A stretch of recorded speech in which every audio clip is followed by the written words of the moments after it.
बहुत सारे जो सवाल पूछे जाते हैं उनमें एक कंफ्यूज करने वाले सवालों में एक होता है बीइंग का इस्तेमाल। कई लोग कहते हैं हमें पता नहीं चलता कि बीइंग कहाँ आता है। एक तो ये हेल्पिंग वर्ब के तौर पर तो आता ही ना, is being, aiming, a letter is being written, he was being called. Present में, पास्ट में इस्तेमाल हम करते हैं। इसके अलावा इसको डिफरेंट और भी जगह पर इस्तेमाल किया, जैसे बतौर के तौर पर, जैसे being a father, being a mother, तो हम वहाँ पर भी करते हैं। लेकिन आज जो मैं एक पॉइंट पर स्पेसिफिकली डिफाइन कर रहा हूँ वो है एक कंजंक्शन है, बिकॉज ऑफ। इसका मतलब है क्यों, इसकी वजह से, आप ऐसे कह लें, इसकी वजह से। बिकॉज ऑफ जो है ना वो इज इक्वल टू है बीइंग के। अब बिकॉज ऑफ के साथ फिक्रा लंबा हो जाता है, बीइंग के साथ खूबसूरत और छोटा हो जाता है, तो इसलिए हम यूज करते हैं। अब जरा देखें कैसे। Because I was busy I couldn't कम, क्योंकि मैं मसरूफ था इसलिए नहीं आ सका। फिक्रा ग्रामेटिकली दुरुस्त है लेकिन थोड़ी सेंस खूबसूरत नहीं बन रही, तो क्यों ना ये कह दीजिए being busy I couldn't come.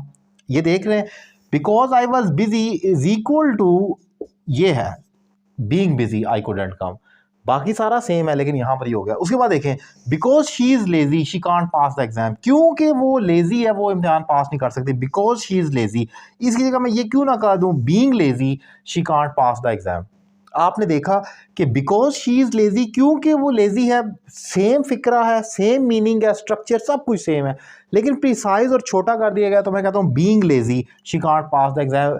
Lazy होने की वजह से, लेजी होने के नाते या बतौर लेजी वो ये सुस्त इम्तिहान पास नहीं कर सकती। तो आप देखें, अगर गौर करें तो हम अपनी रूटीन में जब फिक्रे बोल रहे होते हैं तो हमें बीइंग का इस्तेमाल नहीं पता होता, तो हम जिसको नहीं पता वो लेफ्ट राइट से गुजरता गुजरता तो वो इस तरह से अपनी बात कन्वे करेगा इधर उधर से बचता बचता कि भाई, क्योंकि ओब्वियसली उसको ये नहीं आता तो वो कहेगा because I was busy I couldn't कम, क्योंकि मैं मसरूफ था इसलिए नहीं आ सका। लेकिन इसकी निस्बत जो दूसरा बंदा बोलेगा वो ये कहेगा being busy I couldn't come. So वहाँ पर आपको खूबसूरत लगता है। जैसे कहा जाता है थैंक्स फॉर बीइंग हेयर, आपका यहाँ होने के लिए शुक्रिया।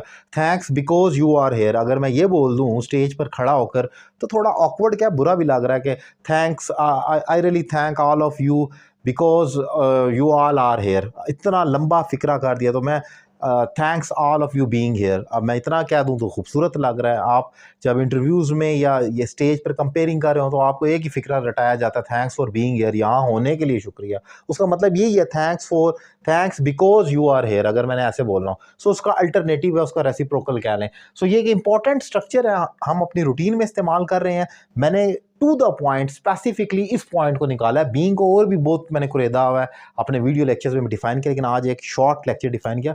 उम्मीद करता हूँ लेक्चर आपको पसंद आया होगा। Thank you very much.